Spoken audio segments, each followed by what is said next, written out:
Hi, I'm Jonathan Bay, and this is Moor Talk.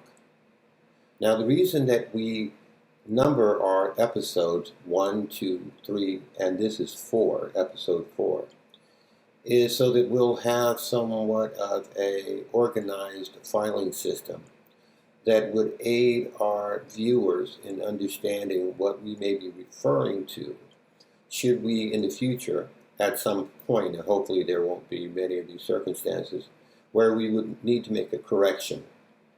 Should we find that in our further research that something could have been provided in a more clarified manner or perhaps even corrected, we'd like to have a way in which we can refer back with specificity to a particular item within a particular episode to assist our viewers in having some context with respect to what we are referring to. So in this episode, episode 4, we are going to start with a relatively serious subject regarding our children. And then through the process of this particular episode, we're hoping that we'll be able to end on a much lighter note. So with that having been said, let's proceed. Good evening, and thank you for joining us. A Duke University employee is in jail without bond tonight, charged with sexually abusing a child. The FBI arrested Frank Lombard in an internet sting. Agents say he was trying to solicit another adult to have sex with his 5-year-old adopted son. WRL's Adam Owens is following this story from our newsroom. Adam? Gerald, investigators say a confidential source first pointed them to the 42-year-old Duke employee. Authorities say their source met the Durham man online. Investigators say they too soon logged on themselves to talk with their suspect. In court papers, investigators say their confidential source claimed to have witnessed Lombard on webcam, sexually molesting an African-American child who appeared to be under the age of 10. An undercover online operation then began. Authorities say Lombard sent nude pictures to an officer that matched Lombard's driver's license picture. In a chat online with an undercover officer, investigators say Lombard claims to have adopted the child, that he specifically chose an African-American boy, saying they were easier to adopt than white children. In court papers, investigators say Lombard told the online undercover officer business trips his live-in partner takes allow him the ability to molest the child as he did, that the abuse was easier when the child was too young to talk or know what was happening, and he had drugged the child with Benadryl during the molestation. Property records show a home on Indigo Creek Trail in Durham, owned by Lombard and another man. Investigators do not believe that other man was part of the suspected abuse. Ultimately, investigators say Lombard invited the undercover officer to Durham to perform sex acts on the child. When authorities arrived, they removed 2 children and placed them in protective custody. Giovanni Masucci is not connected to this case, but as a digital forensic investigator, he says he's seen cases like this one. In an interview by phone, he says they can be disturbing. You're seeing a lot of bad things. You're talking to bad predators. You're seeing bad photographs. Yes, it can get very disturbing. Frank Lombard has been an employee of Duke since 1999. He is the associate director of the Center for Health Policy. Lombard is now on unpaid leave. My name is Nancy Schaefer, and I'm from the state of Georgia in the United States. And thank you for your gracious invitation to join you tonight. And thanks to all of you who have made this incredible World Congress of Families number 5 in Amsterdam possible. It's a privilege for me to join you tonight and to be with you in some pro-family policy here. I will share with you on the unlimited power of Child Protective Services. I served in the Georgia State Senate, and after 4 years of viewing the ruthless and unsparing actions of Child Protective Services, also called CPS, which I will use tonight, I wrote a scathing report entitled "The Corrupt Business of Child Protective Services." Thank you. The report cost me my Senate seat. Here's some copies of the report if you'd like to get one. However, there are causes worth losing over, and this is one. I'm going to talk about some of the problems and then some realistic, maybe, solutions for families and children, and maybe look to some steps that we can take. This is not to say that there are not those children in wretched situations who need to be removed. There are, and we all agree. But tonight, I'm talking about those children removed from their homes intentionally for profit. Children are seized unnecessarily from their families due to the federal aid created in 1974 entitled the Adoption and Safe Families Act. It offers financial incentives to the states that increase adoption numbers. To receive the adoption incentives or bonuses, local CPS must have more children. They must have more merchandise to sell. A chat online with an undercover officer, investigators say Lombard claims to have adopted the child, that he specifically chose an African-American boy, saying they were easier to adopt than white children. In court papers, investigators say Lombard told the online undercover officer business trips his live-in partner takes allow him the ability to molest the child as he did, that the abuse was easier when the child was too young to talk or know what was happening, and he had drugged the child with Benadryl during the molestation. Funding is available when a child is placed in a foster home with strangers or placed in a mental health facility and medicated, usually against the parents' wishes. Parents are victimized by the system that makes a profit for holding children longer and bonuses for not returning children to their parents. This is abuse of power. It is lack of accountability. And it is a growing criminal political phenomenon spreading around the globe.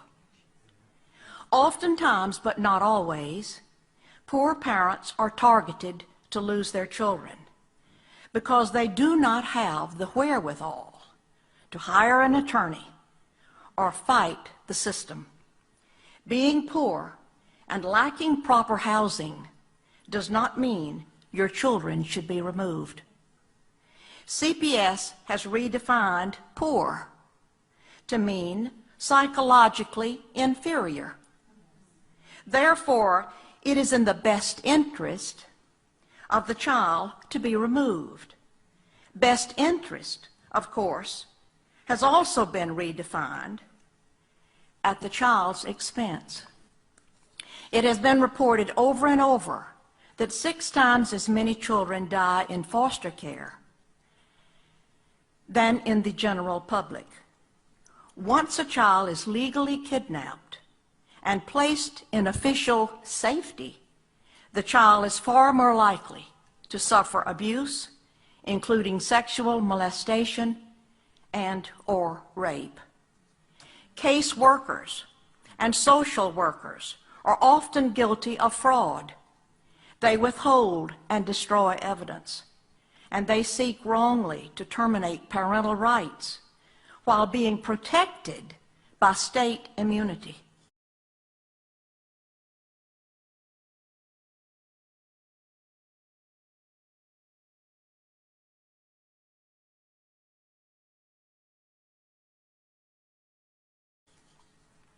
There is a huge bureaucracy made up of judges, court-appointed attorneys, guardian ad litems, social workers, state employees, court investigators, therapists, psychologists, psychiatrists, foster parents, adoptive parents, and on, who are looking to the children in state care for their job security. Judges have control over private living arrangements and income of 48.3 million Americans. The United States Census Bureau reported in 2002 that $40 billion in transfer payments were made between households of custody parents and other parents. That money, $40 billion, is under the direction and control of family court judges in environments covered with confidentiality laws that protect the wrong people. Fathers are victims of this unjust system. Child support payments, even without having visits with their children, are choking the very life out of fathers. 3 fathers, of whom I am aware and have been in touch with, committed suicide in the last 12 months because they lost the opportunity to even visit with their children. Fathers are victims of this unjust system. Child support payments, even without having visits with their children, are choking the very life out of fathers. These are crimes against humanity for financial gain.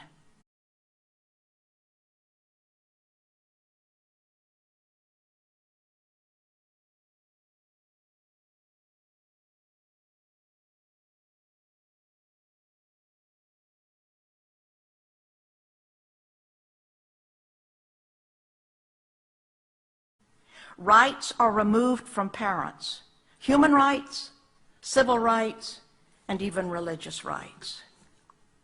One illustration of what took place in my district is that after so many calls, I decided to call a meeting in one of the counties of my own district.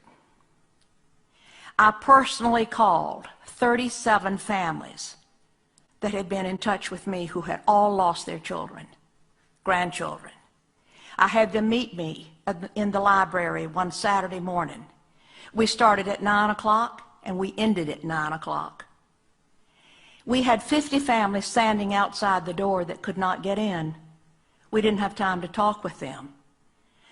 There was incredible anguish and profound suffering from these families. Some children had been taken off the school bus, taken out of the hospitals, or taken out of their homes in the middle of the night, and even worse. It was just an incredible ordeal. These parents, trapped in the system, become like refugees. They're dazed and glazed and have no one of whom to turn. They do not know what to do, and the loss of their children is devastating. After having worked in this arena for several years, I do not believe that a single child comes out whole after having been in this system. Many foster children make up the homeless population of today.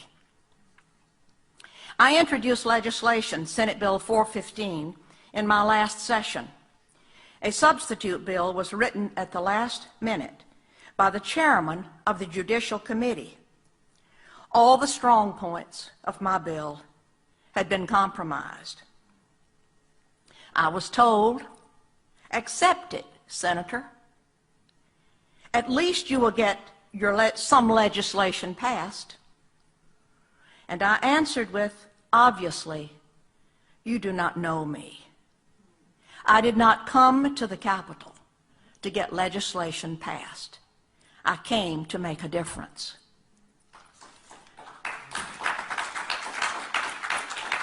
What can be done? An independent audit should be called on every state of all Child Protective Services departments.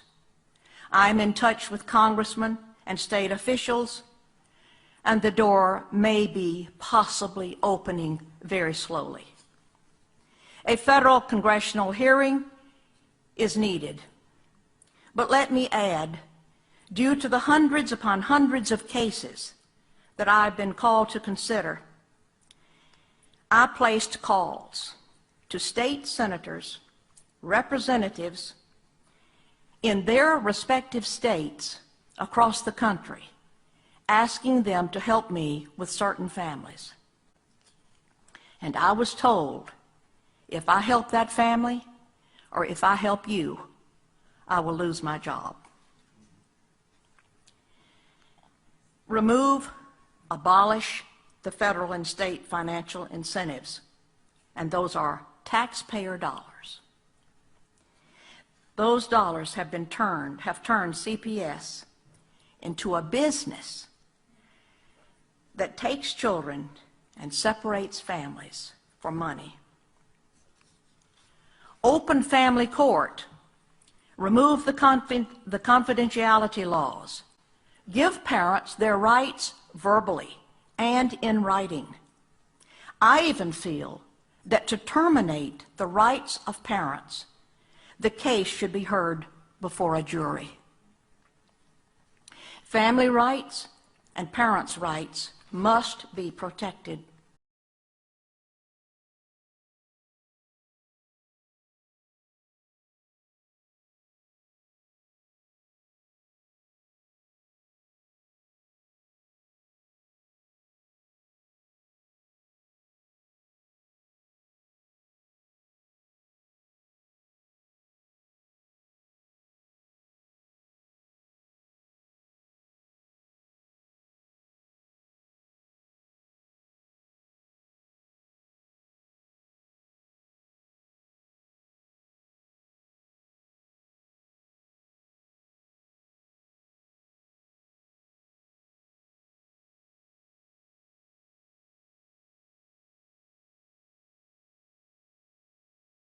As Charles Spurgeon put it, how do you tame a lion that is well fed?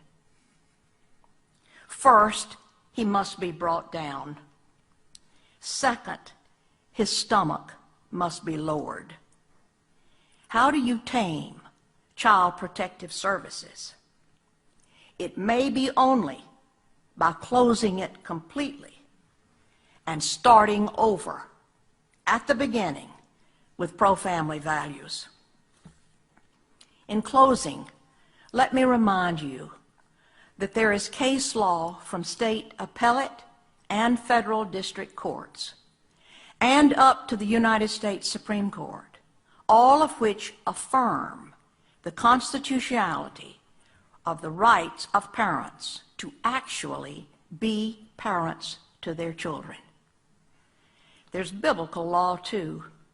It goes like this: speak up for those who can't speak for themselves, and for the rights of all who are destitute.